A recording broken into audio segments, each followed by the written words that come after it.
Well, Boridar, or Pronoundar, every pony, this is BronyDan. It's not original, but you try coming up with originality these days. You know, with My Little Pony having such a large range of characters that are so worthy of having their own episode, the one who is probably at the top of that list is, of course, Big Macintosh. Ever since season 1, we have wanted to have an episode centered around Big Mac, mainly because we really don't know much about him as a character, except that he just says, yep, and nope. So we finally get our first episode to start everyone's favourite quiet stallion with Brotherhooves Social. We start off at Sweet Apple Acres, where we see Applejack and Apple Bloom preparing for the Sisterhooves Social. Wait, so the Sisterhooves Social is coming back? So this does beg the question, could this technically count as a sequel? Applejack, you are the most awesome sister ever! You've saved Equestria like a gazillion times. You're smart, funny, strong.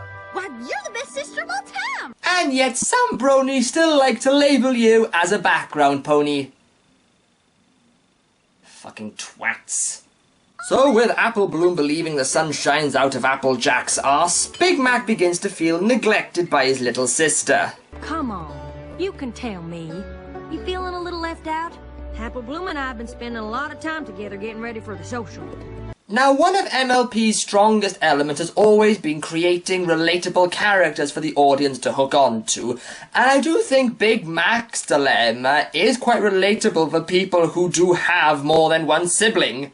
However, this episode has the same setup as Just for Sidekicks and Games Ponies Play, wherein this episode is running in conjunction with the previous one, as Applejack is summoned to go to Manhattan with Rarity, and Apple Bloom doesn't seem to take it so well. This can't be happening! Your extreme awesomeness is backfiring on me! Well, since Applejack and Rarity aren't able to attend the social, Sweetie Belle suggests that they support Rainbow Dash and Scootaloo. Wait. Rainbow Dash and Scootaloo are competing? And who says these two aren't sisters? Pretty great they're letting you participate even though you're not technically sisters. Yeah, social's always had a pretty loose definition of what constitutes a sister.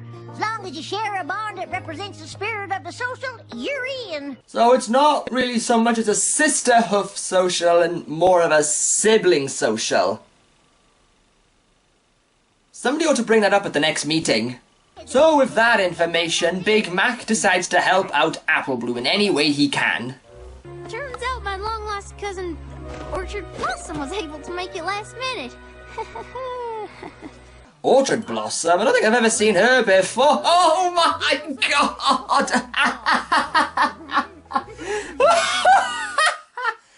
Oh, what the fuck? What's he? He's got it. Well, he's got the and the voice as well. Oh my god. Okay. Now, we have always wanted an episode that would develop Big Mac as a character, and some people have had some variations on what they would like that to be.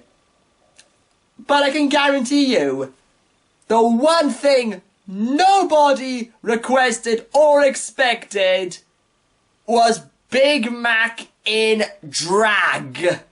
It's just so out of left field that you're just sitting there dumbfounded at what you're seeing. It's like if David Cameron said, I actually want to do something that helps the poor people in Britain. You start wondering what it is they've put in the water lately.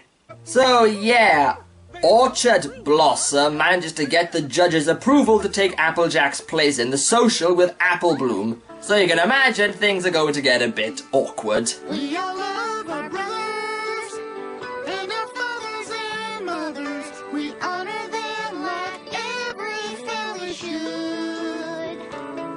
But there's something that's quite unique when my sister's there with me, and we share that special bond of sisterhood. Does anyone else think the music sounds a bit familiar? Let me try this. The boys of the Envoy Choir were singing Go Away, and the bells were almost, isn't it? So they haven't been able to win any blue ribbons due to Big Mac's inane attempt to work in a dress, but there is still one more event, and that is the obstacle course race that we saw at the end of the actual episode of Brotherhooves Social. And I'm quite surprised that they managed to maintain how it looked in that episode too.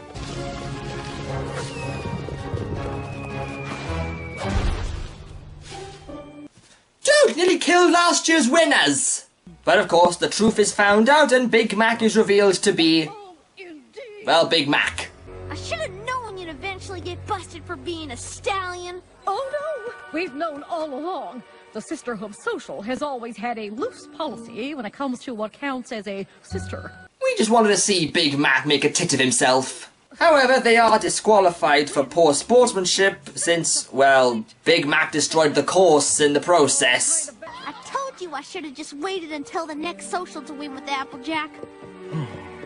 Well, that evening, Apple Bloom tries to talk things out with Big Mac over what happened, but Big Mac is no longer responsive.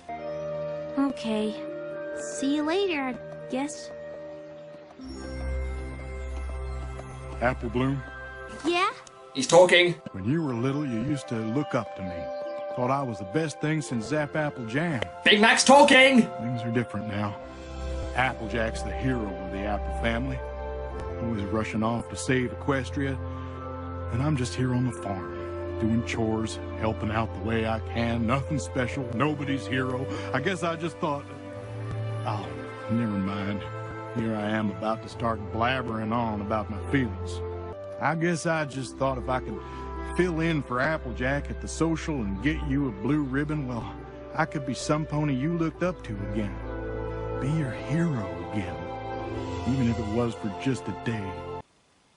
Wow, that's actually quite heartfelt. I'm genuinely surprised by it. Well, Apple Bloom in the end appreciates her big brother just as Applejack has returned from Manhattan. Well, there we go. That was Brotherhooves Social, and it was okay.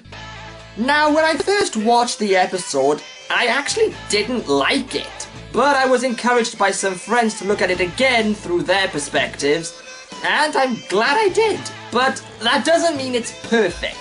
Like I said, Big Mac as Orchard Blossom is a funny image, and I do appreciate Peter New for keeping it up for the entire episode, but I could already guess that this would be requiring some cringe comedy, which rarely works for me. And I'm not saying that drag isn't funny. It can be funny. I've worked in Panto, for God's sake. Also, I felt that Apple Bloom was a little bit ungrateful in some places.